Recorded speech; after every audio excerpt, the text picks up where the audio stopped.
महान परम पूज्य बोधिसत्व बाबा साहेब डॉक्टर भीमराव अंबेडकर जी के चरणों में श्रद्धा सुमन अर्पित करते हुए उन्हें कोट कोट नमन करता हूँ।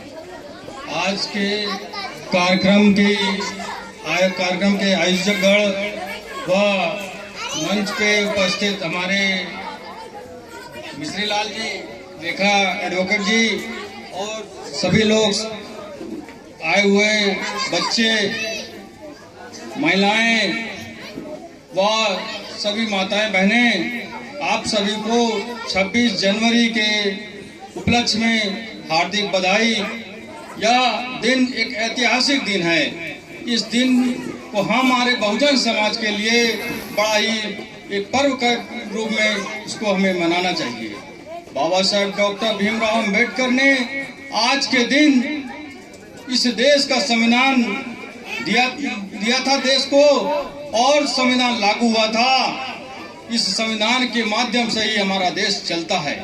यह संविधान ही हमारे देश का आईना है, हम लोगों का मार्गदर्शक है। यह संविधान यदि ना होता तो आज हम लोग की स्थिति बद से बदतर होती। इस संविधान को मनाने में बाबा साहब ने 2 साल 11 महीना 18 दिन का समय लिया था। इस संविधान को बनाने के लिए बाबा साहब को तमाम संघर्षों का सामना करना पड़ा था। इन सब के बावजूद भी बाबा साहब को संविधान के लिए हमारे लोग तमाम अड़चने लाए, तमाम परेशानियां सामने खड़ी की, लेकिन बाबा साहब ने उन परेशानियों को दूर करते हुए अपने संविधान में हमारे अधिकारों को सुरक्षित रखा, जिससे आज हमारा बहुजन समाज आगे की ओर बढ़ रहा है।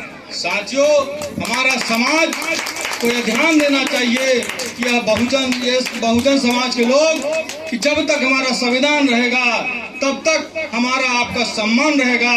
यदि संविधान नहीं रहेगा तो आपका सम्मान नहीं रहेगा, तो आपका जीना भी नहीं रहेगा।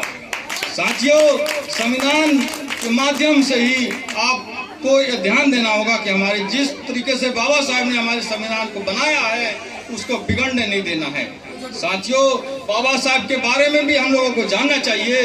बाबा साहब का जन्म 14 अप्रैल 1891 में हुआ था। उस समय परिस्थितियां बहुत विपरीत थी। यहाँ तक कि स्कूल और कॉलेजों में हमें दाखिला नहीं मिलता था, शिक्षा का अधिकार नहीं था, स्कूल कॉलेजों में हमें पढ़ने नहीं दिया जाता था, कुओं और तालाबों में से हमको पानी तक नहीं पीने दिया जाता था, मंदिरों में हमें भगवान की पूजा तक करने नहीं दिया जाता था। ऐसी परिस्थितियों में हमारे समाज के लोग जीते थे। साथियों, बाबा साहब ने इन सब चीजों को बड़े नजदीक से देखा है और सहा है। इन सब के बावजूद बाबा साहब ने अपनी पढ़ाई जारी रखी और आने वाले समय में इतने मुकाम पर हासिल किया पढ़ाई कि बाबा साहब एक उच्च कोटि के विद्वान, भारत के प्रथम विद्वान हुए। साथियों, और विश्व के छठे विद्वान बाबा साहब कहलाए। साथियों, बाबा साहब ने के ऐसी हमारे समाज में जो विपरीत परिस्थितियां थी, इन परिस्थितियों को अंग्रेजी सरकार के सामने रखा गया। हमारे सामने एक मनवादी सोच के लोग भी थे, उन्होंने विरोध किया कि आप जब ब्रिटिश सरकार थी, अंग्रेजों की सरकार थी, वो कह रही थी कि डॉक्टर अंबेडकर आपके समाज के लोगों से के साथ कैसे अन्याय हो रहा है। तब उन्होंने अपने समाज के आर्थिक स्थिति को और सामाजिक स्थिति को उनके सामने रखा गया और उस स्थिति को अंग्रेजों ने समझा और उस स्थिति को देखते हुए बाबा साहब को, हमारे समाज को अंग्रेजों ने एक कम्युनल अवार्ड दिया। उस कम्युनल अवार्ड को जब बहुजन समाज के लोगों को मिला, बाबा साहब को मिला, तब ये मनवादी सोच के लोग जैसे हमारे गांधी जी थे, इन्होंने खास तौर से विरोध किया और इतना ज्यादा विरोध किया कि आमरण अनशन तक कर डाला। साथियों, आमरण अनशन तक जब कर डाला तो बाबा साहब ने देखा कि ऐसी स्थिति हमारे सामने आ गई कि यदि हम अपने बहुजन समाज को ध्यान में नहीं देंगे, अपने समाज को ध्यान में उनकी स्थितियों को, परिस्थितियों को नहीं गौर करेंगे तो हमारा समाज के लोग, समाज के लोगों पर अन्याय या अत्याचार करेंगे। उस समय बाबा साहब ने एक समझौता किया जिसको हम लोग पूना पैक्ट के नाम से जानते हैं।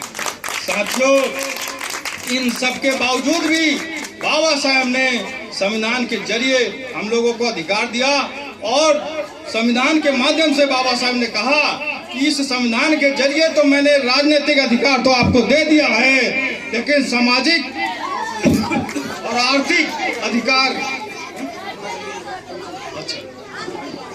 सामाजिक और आर्थिक अधिकार अभी आपको पूर्ण रूप से नहीं मिले हैं। जब तक सामाजिक और आर्थिक अधिकार आपको नहीं मिल जाते हैं तब तक इस राजनीतिक अधिकार का कोई महत्व नहीं होगा।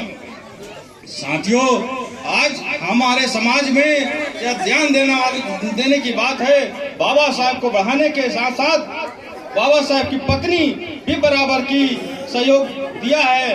हम लोगों को चाहिए कि हमारे समाज के लोग, चाहे बहन बेटियां हों, चाहे माताएं हों, उनको भी अपने आदमियों को सपोर्ट करना चाहिए और उनकी गलत आदतों को दूर करना चाहिए।